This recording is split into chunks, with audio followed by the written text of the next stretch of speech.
Is the MC5. Bill mentioned in the break that Wayne Kramer has died.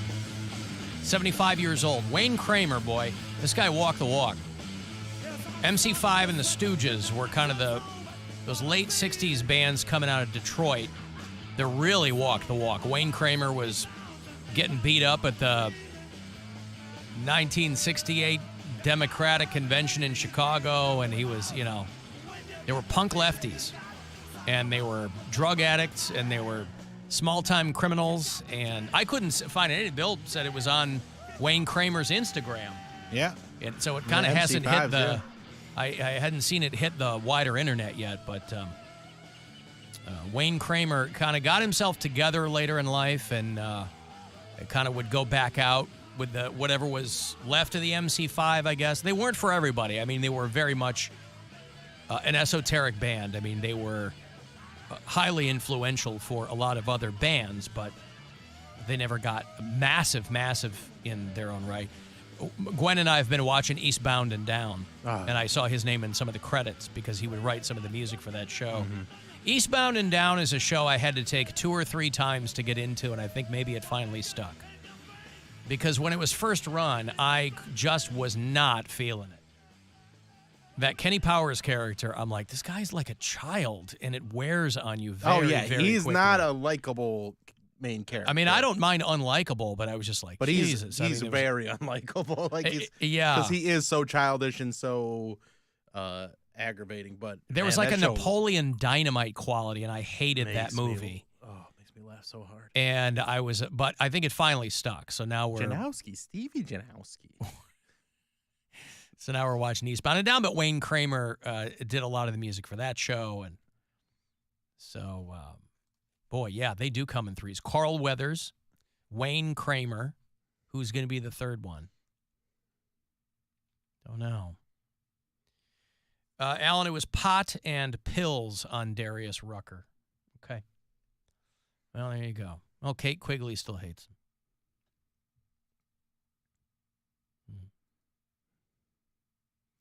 So, yeah.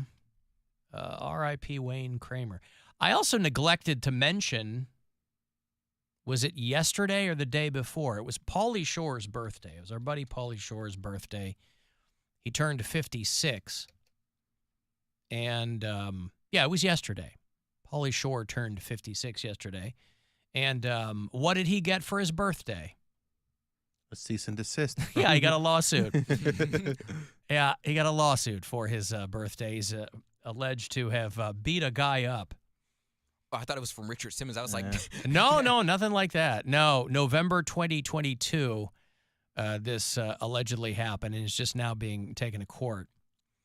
These two people are saying that Pauly told his security outside the Comedy Store to beat a couple of people up. A guy and his daughter say that Pauly told the club's security to go after him. They violently grabbed and attacked Sean Kehoe and his daughter, dragged the man, and they are alleging that Pauly Shore knew about it and agreed with what they were doing. Pauly Shore hasn't responded to it. But I don't know how much money these people are looking for. Hey, does Pauly Shore have it like that?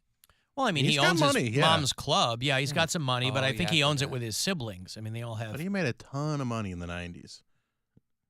And he when he was on the show, he said that he was really good with it, too. Yes. So, yeah, that's what Pauly got for his 56th birthday. Was he got served with papers. I'll have $1,000 to serve to you in a few minutes here. 35192 to send me a text.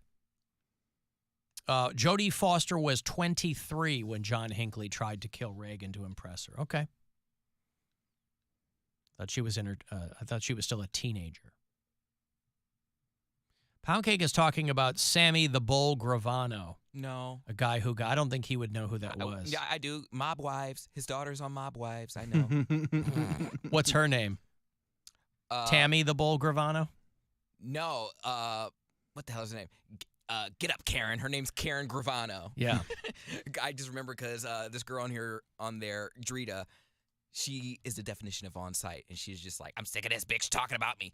Get up, Karen, and she just mollywops her, and they start fighting. Mollywops. You guys Oh, don't use love mollywop anymore? what a great word. Mollywop. That's fantastic. I don't use Molly. Karen. Karen. Just Karen, what'd you do that for, Karen? Karen. And that's all we had. Karen. I love it. So Karen Gravano. Yep. All right. And then there's Drita. Sammy Gravano was a guy he was incapable of keeping his nose clean, right? Snitching. This guy rats on the whole mob, puts Gotti in the joint. They put him in Witsec, relocate him and his family to Arizona. They're like, all right, now just keep your nose clean and everything will be fine. He can't wait to tell people that he's really Sammy the Bull Gravano. He and his son start like an ecstasy ring. He gets pinched again. He just couldn't. He only knew how to do one thing. He just couldn't stay quiet. Anybody else would have gotten killed in the street. They set him up with a new life in Arizona, and he just can't keep it to himself. I feel like at a certain point, though, there ain't no go back. Just like with the Griselda. You are in the mob. You can't get out of the mob unless you die. Even when you're in prison, you're still in the mob. Like, so after witness protection only gets you so far, and you're not going to get a normal job because of what you did in the past. So what else are you going to do? Crime. So he can't. I don't blame him for not keeping his nose clean. But a lot of those criminals at that level are very good business people. I mean, you've got to be a good business person. No one wants to do business with the mobster, and the mob is not going to do business with you because you snitched. So it's a double-edged sword. Right, but if he had just, again, I think his face, I don't know if he had plastic surgery or what it was. I don't know to what extent they set up a new life. But if you were lucky enough to get that, just go and, set up a little shop. And he did. It just happened to be an ecstasy ring with his son. He said, "You're a rat." The way but that's always a dream to work with your son. It really is. I mean, the family business. Mm-hmm. This is something we want to pass down to your kids. That's like LeBron and Bronny. LeBron wants to stay in the NBA, so Bronny can play together, but it doesn't even look like Bronny's going to get drafted. So it's like, is his dream falling apart? What's going to happen? Yeah. Who knows? Yep. Well, They might we'll have to find go out. into business selling ecstasy together or something. LeBron and Bronny's ecstasy ring. So there again, I don't know much about the mob other than what I hear on like reality TV and what people say. There's like a bunch of little mobs, and then there's like a mob of the mob, right? Like a mob. Yeah, but that's not Illuminati. nearly what it used to be. But Like I'm La saying- Cosa Nostra, that's not nearly. Well, I'm saying Gotti, they called him the boss. Was he the boss of all bosses? Like he is like the head guy of all the. He was the head of one family. I think he was the head of the Gambino family, but he basically killed all the other guys to get there. And they couldn't get him for a long time, but Gotti was a guy too. Loved being on the front page of the paper and loved the suits, loved the attention. And after a while, they had enough taps where they were going to get the guy or somebody was going to rat him out. And that was Sammy Gravano. But Victoria Gotti was his daughter. Mm-hmm. My mom loved that show. Growing up, Gotti, she would make us watch it. And I'd Make you watch it. Yes, because I thought she was like, don't you just want to spend time with your mom? I was like, okay, I'll watch it. And I was just like, why are these kids' hair like that? Like, their hair is so weird. And then years later in college, everyone wants to wear the Pauly D hair. But I still thought it was over-gelled and super weird. That was never good hair. It was never good hair. It just looks messy. Like, on a hot day, all that's going to get on your shirt. I only watched first episode because I thought it was about Yo Gotti. No, it's about John Gotti. I got money for you. It is $1,000 for you to put in your pocket or make it rain somewhere. Whatever you want to do. It'll be your money. $1,000 from the Buzzard Bookie. Good luck. This is your chance to bet with the Buzzard Bookie and win $1,000 now. Enter this nationwide keyword at WMMS.com. Bills. That's bills. Enter it now at WMMS.com. Yo, Alan, just heard you talking about the anniversary of the Pittsburgh sinkhole, and I'm upset, man.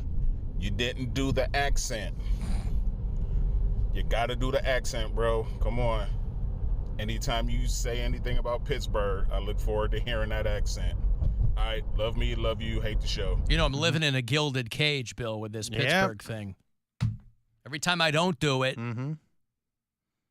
Bridget Linton was here yesterday, and we were talking about how the last time... I thought Cher was on the show yesterday. I did too. I had to be told in a break. I mentioned that the last time she had been on this show was for the Cavs home opener, which was the 27th of October, right before Halloween. But the very next day, I sat in complete silence all day because it was the anniversary.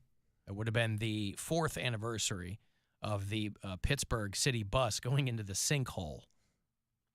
And, right, so I didn't launch into some big thing, you know, but that guy's not happy that I didn't do the accent. Oh, no, there's a bus in a hole. Like that. All right?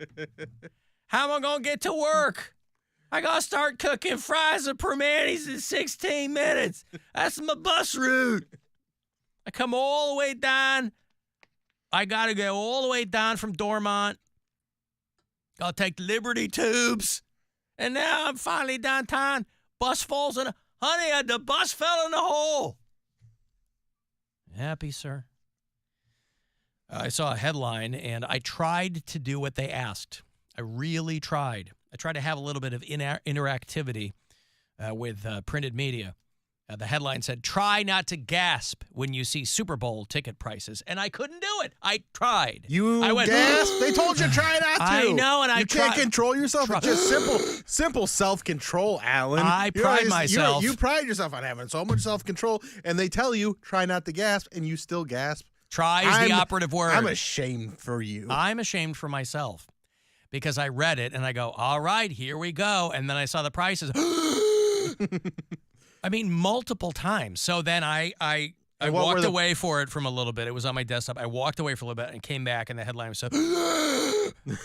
and I could not. So, yeah, you're right. I pride myself on my discipline. But I tried not to gasp. I'm not going to gasp when you tell me how much the prices are. Average ticket prices are hovering close to $10,000. See, you couldn't do it either. Sorry, just so much money. I know. I tried, and then you tried. So and that's the average. I thought that was cheap for the Super Bowl, honestly. Well, that was my thing, too. That's not cheap for anything. But when have there ever been budget Super Bowl tickets? Right. I mean, in the 70s, if you go through like $10,000 is insane for a game. I mean, if you and that's a ticket, right? Yeah. Or a pair. That's a well, ticket. that means some are cheap, some are really expensive, so average there. But still, yeah, none of it's cheap.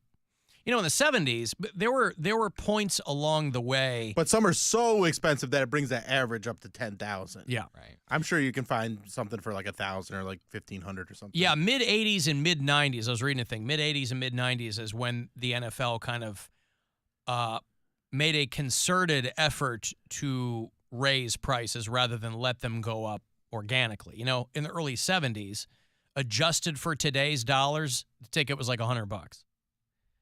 In the 70s, like $15 was like the average ticket for the Super Bowl. Now it's thousands and thousands of dollars. So this article... Gotcha I'm again. sorry, I tried it. They keep getting now. me. Try not to gasp when you see Super Bowl ticket. That's not fun.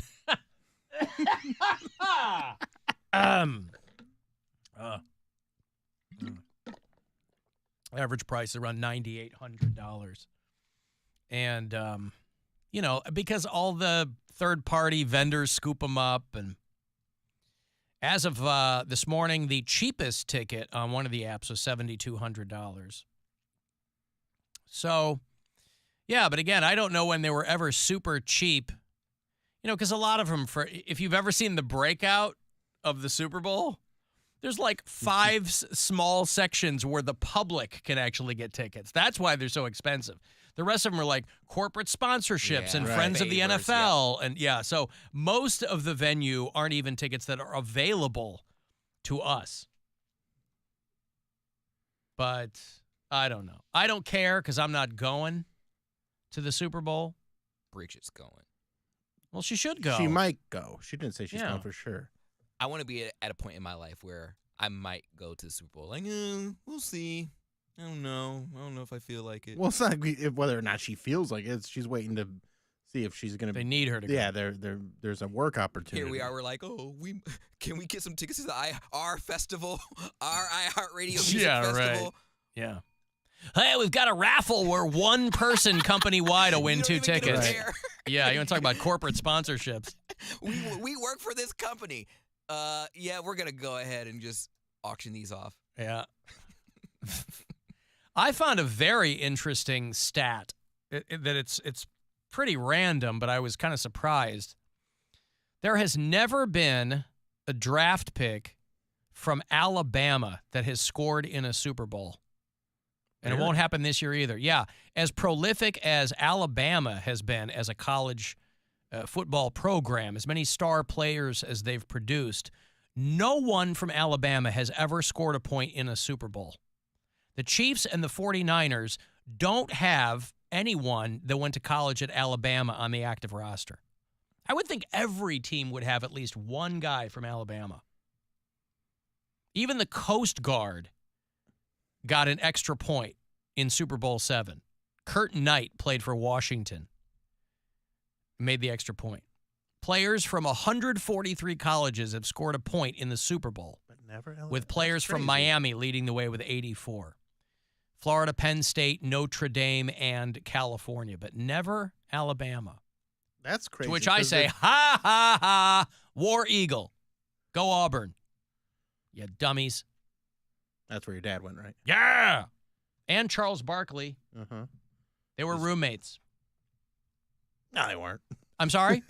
I don't believe that. That's what Charles told me. Oh, they didn't even go in the same time. Nevertheless, Bill. Your dad's like 20 years older than Charles Barkley. Nevertheless. My dad stopped aging, by the way, Yeah, we know. because he died. I've got to take a break. If you want to send a text, 35192, AlanCoxShow.com is, if you want to watch, you can do it